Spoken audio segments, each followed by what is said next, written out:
तो आज बात करते हैं वैलोरेंट की एक ऐसी कमाल की वापसी की, एक ऐसी कहानी जहां एक टीम ने नामुमकिन को मुमकिन कर दिखाया। चलिए देखते हैं कि कैसे उन्होंने हारी हुई बाजी को पलट दिया। वैलोरेंट की दुनिया में 1-10 का स्कोर मतलब गेम खत्म समझो। आंकड़ों के हिसाब से यहाँ से जीतना लगभग नामुमकिन होता है। टीम का मोराल पूरी तरह से डाउन था और प्लेयर्स बिखरने ही वाले थे। तो असली सवाल यही उठता है कि जब दबाव इतना ज्यादा हो और हार बिल्कुल सामने खड़ी हो तो कोई यहाँ से जीत कैसे सकता है। ये सिर्फ गेम की स्ट्रैटेजी का सवाल नहीं है, ये तो पूरे माइंडसेट का खेल है।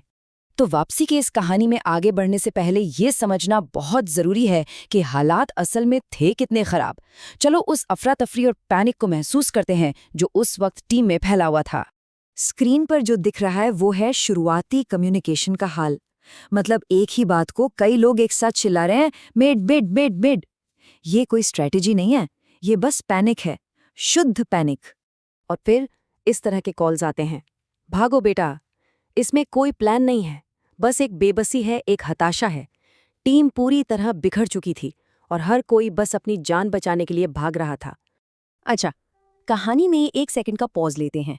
जो लोग वैलोरेंट के बारे में ज्यादा नहीं जानते उनके लिए ये समझना जरूरी है कि स्पाइक इस गेम का सबसे अहम हिस्सा है। मतलब इसे प्लांट करना या डिफ्यूज करना इसी से तय होता है कि राउंड कौन जीतेगा। लेकिन फिर इसी गहरी अफरा तफरी और निराशा के बीच एक छोटी सी चिंगारी जलती है, एक ऐसी चिंगारी जो सब कुछ बदलने वाली थी। देखो, जब कोई टीम लगातार हार रही होती है ना, तो उस हार की लड़ी को तोड़ना बहुत जरूरी हो जाता है। बस एक जीत, सिर्फ एक राउंड, और हारी हुई बाजी में भी उम्मीद की एक किरण दिखने लगती है। और यहीं से पहला बदलाव आता है। उस पूरे शोर और घबराहट के बीच एक शांत और साफ कमांड सुनाई देता है, सब लोग एक साइड होल्ड करो।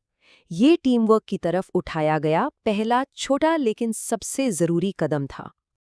तो एक जीत तो मिल गई, पर टीम ने इस छोटी सी चिंगारी को आग में कैसे बदला। चलिए देखते हैं कि उन्होंने मोमेंटम कैसे बनाया और एक के बाद एक राउंड कैसे अपनी झोली में डाले। जरा इस चार्ट पर नजर डालो, ये दिखाता है कि कैसे टीम ने एक के बाद एक कई राउंड जीते।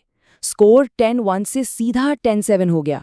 जो कुछ देर पहले असंभव लग रहा था, अब वो पहुंच में दिखने लगा था। तो आखिर बदला क्या? रणनीति में 3 बड़े बदलाव आए।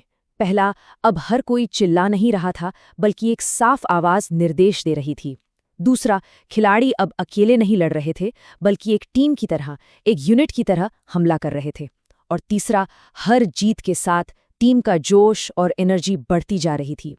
अब कॉल्स कुछ ऐसे हो गए थे, मार मार, स्पैम स्पैम मार। इसका सीधा मतलब है कि दुश्मन पर एक साथ टूट पड़ो, उन्हें संभलने का कोई मौका ही मत दो।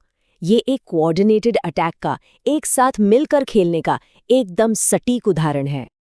अब हम पहुंचते हैं मैच के सबसे रोमांचक और टेंशन से भरे हिस्से में।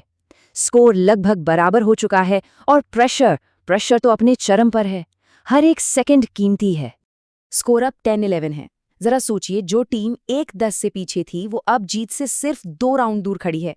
यहाँ पर एक भी गलती और सारी मेहनत पर पानी फिर सकता था। ये स्लाइड ये पूरी कहानी को एक साथ बता देती है। देखिए कि टीम का कम्युनिकेशन कैसे बदला। मैच की शुरुआत में जहां मिड मिड मिड और भागो जैसी घबराहट थी, वहीं अंत में एक ही है मार और लेट्स गो जैसे एकदम शांत और फोकस्ड कॉल्स थे। ये सिर्फ स्ट्रैटेजी का नहीं, बल्कि एक अविश्वसनीय मानसिक बदलाव का सबूत है। और फिर जब टीम ने 13-10 से वो अविश्वसनीय जीत हासिल की, तो सिर्फ एक ही आवाज गूंजी, लेट्स गो। ये सिर्फ एक जीत का जश्न नहीं था, ये उस दृढ़ संकल्प और टीम वर्क की जीत की दहाड़ थी। तो इस असाधारण वापसी से हम क्या सीख सकते हैं? चलिए इस कहानी के मुख्य सबकों को समझते हैं, जो सिर्फ गेमिंग में ही नहीं बल्कि असल जिंदगी में भी हमारे बहुत काम आ सकते हैं। इस वापसी के पीछे कुछ मुख्य वजहें थीं। दबाव में भी धैर्य बनाए रखना, शोर को खत्म करके एकदम साफ बातचीत करना, छोटी छोटी जीतों से आत्मविश्वास बढ़ाना, और सबसे जरूरी ये विश्वास कि जीतना मुमकिन है। आखिर में ये यकीन ही उनका सबसे बड़ा रणनीतिक हथियार बन गया। तो आखिर में एक सवाल, जब हालात सबसे मुश्किल हों, जब सब कुछ दांव पर लगा हो, तो खेल कौन जिताता है? एक अच्छी रणनीति या फिर वो अटूट विश्वास जो नामुमकिन को भी मुमकिन बना देता है? इस पर सोचिएगा जरूर।